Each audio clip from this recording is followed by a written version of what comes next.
They buried the journals for a reason. 3 leather-bound volumes locked in an iron box beneath the foundation of a house that no longer stands. And the man who wrote them, Dr. Samuel Harding, he didn't die of old age. He was found face down in his study, lips blue, a trace of something bitter beneath his fingernails. The coroner ruled it natural causes, but those close to him said he'd been growing paranoid, speaking of shadows where there were none, warning his assistant, "He's not a child. He wears the face of one. But that boy's not what he seems." This is not folklore. This is not a ghost story whispered around a campfire. What I'm about to share is part of the official historical record, sealed, redacted, erased, because someone decided that you weren't meant to know what happened in Sedalia County in the year 1867. And yet, somehow, you found this. You're watching. That means something inside you already knows there's more to this world than what you've been told. And now, it's time you learned why they hid the truth of Timothy Caldwell.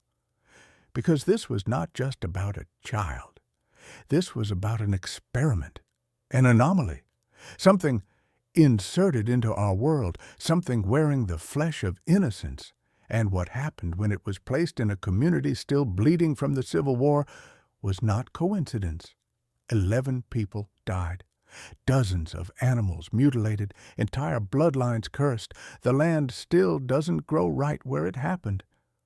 But it was not Timothy's hands that killed them. It was something much colder, something older. And as you'll come to see, it is not gone. It just moved on. The story of Timothy Caldwell is not about the past. It's about a blueprint. Because this was a prototype.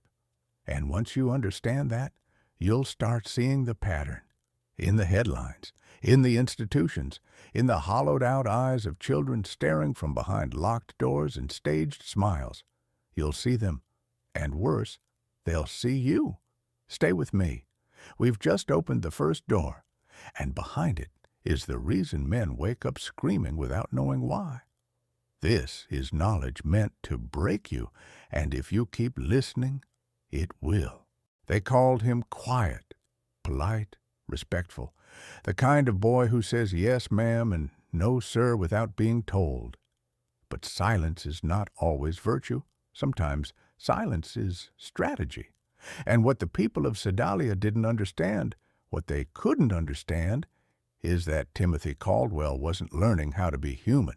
He was studying it, mimicking it. And mimics don't feel. They observe. He arrived on the farm in the spring of 1866, freshly orphaned, carrying nothing but a cloth bag and a stare that stayed just a moment too long. Thomas Caldwell, a man hardened by war and debt, saw him as free labor. His wife Sarah saw him as a burden. But neither of them saw what he truly was. Not yet. Dr. Harding did. The moment he met the boy, he wrote something chilling in his journal. "This child regards me with the gaze of a surgeon before the first incision. He listens not like a boy, but like a man testing the temperature of your words." Calculating Timothy never misbehaved, never cried, never asked for affection. But he watched. Constantly. He observed the patterns of daily life, how long it took old men to walk from barn to fence, what sounds the animals made when they were agitated, how long it took a woman to return from the well. He was building something in his mind, a framework, a system of inputs and reactions, cause and effect. And then came the first death. A little girl drowned in water barely knee-deep. Timothy found the body. He described it in detail, far too much detail for a child in shock. And then he grieved, perfectly, tears at the right moment, voice trembling just enough. Adults called it mature. Dr. Harding called it rehearsed. Do you understand what I'm saying? Timothy Caldwell was not improvising. He was following a script. And it gets worse, because in every single one of the 11 deaths that followed, Timothy was there. always first to arrive, always the one to find the body, and always delivering a plausible explanation, a missing calf, a lost toy, a cry in the woods. Coincidence, they said. But 11 times? Let me tell you something about evil. It never shows you its face. It wears yours. And when the mask slips, most men are too afraid to look. Don't be one of them. You came here for truth. So let's go deeper. The second death stripped away any pretense of coincidence. Henrik Lind, an old Norwegian immigrant, was found dead at the base of Devil's Bluff, neck broken, body surrounded by dead bees. The townsfolk said he must have slipped, lost his balance. But Harding wasn't convinced. He'd treated Henrik. Knew the man moved like a cat even with arthritis in both knees. Henrik didn't fall. He was placed. And again, it was Timothy who found the body. Same soft voice, same calm tone. I saw his hat caught on a thorn bush, he told the sheriff. I called out to him, but he didn't answer, so I went to look. Just like before, helpful, composed, perfectly positioned, right place, right time, every time. Dr. Harding examined the scene and found no signs of struggle, no disturbed soil. But the bees, they were clustered unnaturally around the body, without any hive nearby to explain it, as though drawn there after death. This was not chaos. This was design. And Timothy? He suggested maybe the bees attacked him. Maybe he panicked and fell. He always had an answer, and that was the real terror, not the deaths, not the precision, but the way he slipped between logic and horror like it was second nature, as if his entire existence was engineered to live inside that thin space where the unthinkable could still be explained away. That's how real predators survive, not through brute force, but by being just plausible enough to pass. You see it every day now, in courtrooms, on your screens, in the public figures who never quite get caught, in institutions that fail time and again, yet never face reckoning. Timothy Caldwell was not unique. He was early. What was birthed on that farm in Missouri was not a fluke. It was a prototype of the modern manipulator, the hollow man, the void that wears skin. And you need to ask yourself, how many have you met? How many smiles have hidden that same void? This isn't just about a boy in 1867.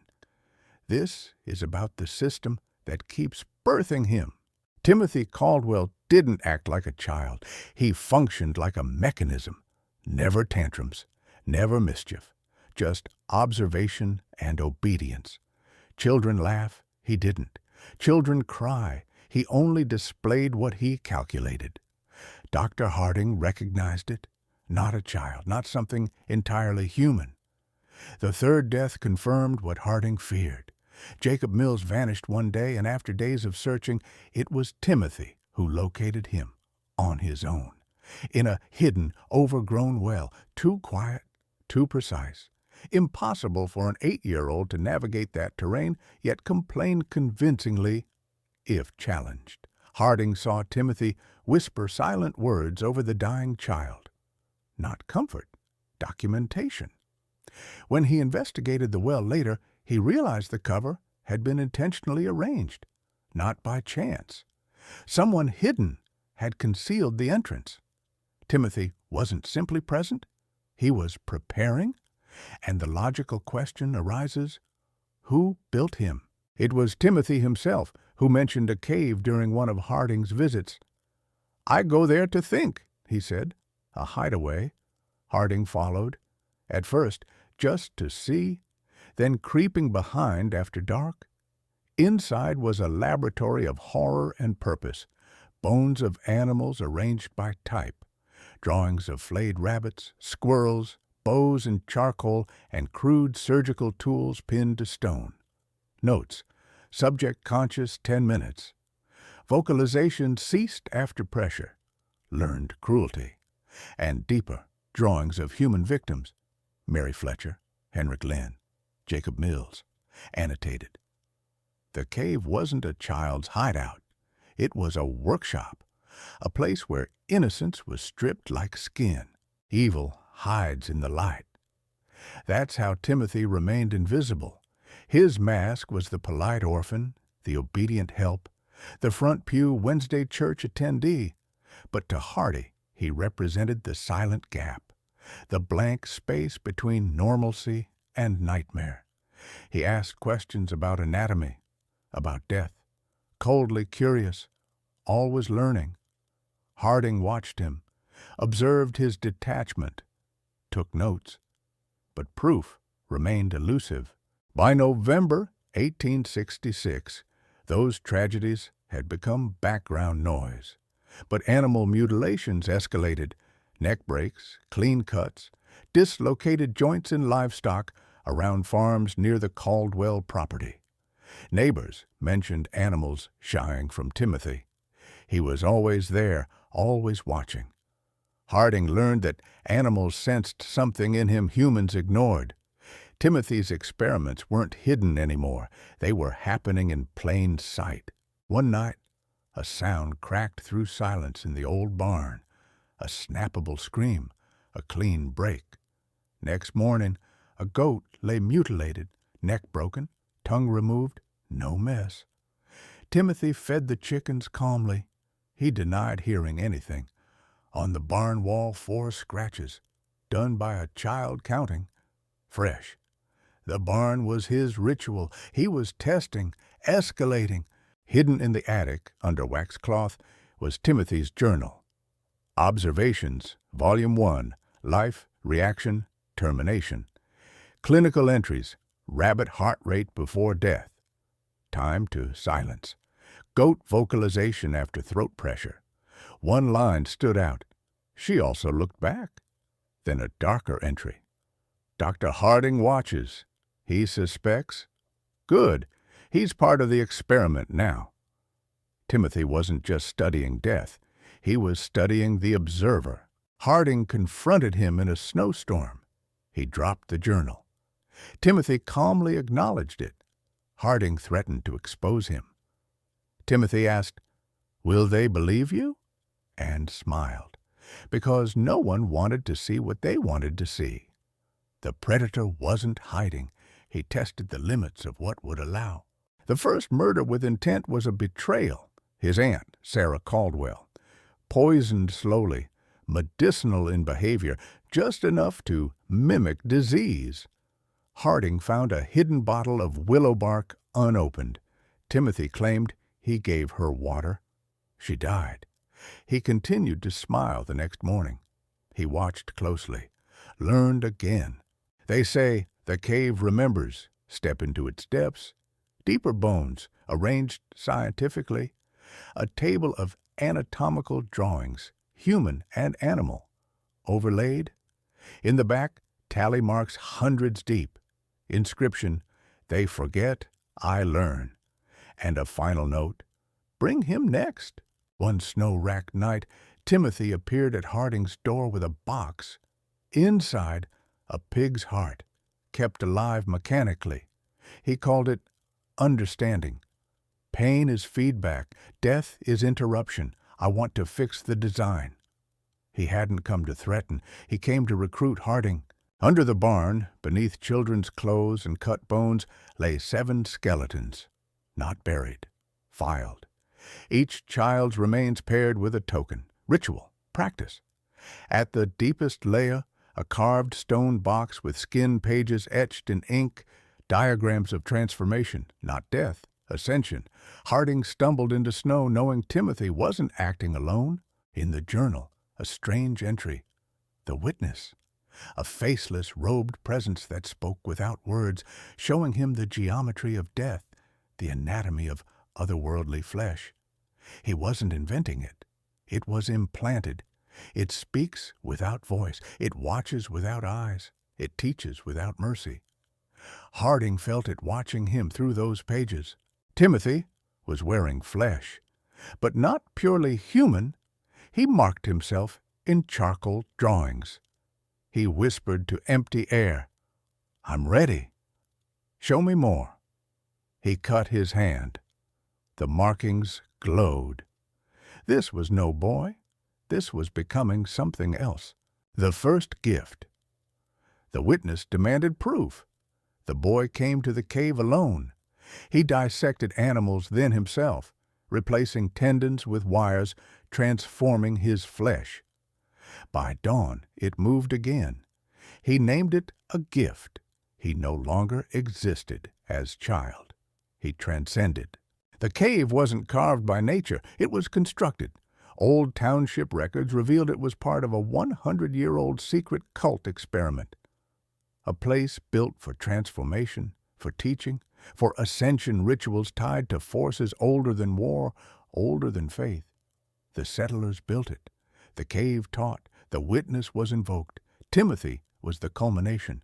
I am both monster and witness. I cannot unsee what I have seen. He fled, left town, carried the journal locked in a box. But the cave, it remembers. And Timothy continues. Men, listen. You think you are safe, that your world is predictable, but shadows rest in the corners of civility, in obedience, in quiet smiles. The Caldwell boy was born outside of normal, but he didn't stay there. He walked into the world, and so do his kind. Every institution, every smiling face you trust, they hide patterns of mimicry, control, manipulation. Learn them, study them, because once you see the blueprint, you will understand. You may awaken or be awakened. The choice is yours. Now you know. Now you understand. The cave remembers. The witness endures.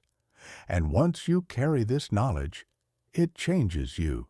This is not story. This is a threshold. Beyond lies a world where pain is curriculum, where innocence is skin, and monsters are crafted. But now you see, and seeing is the beginning.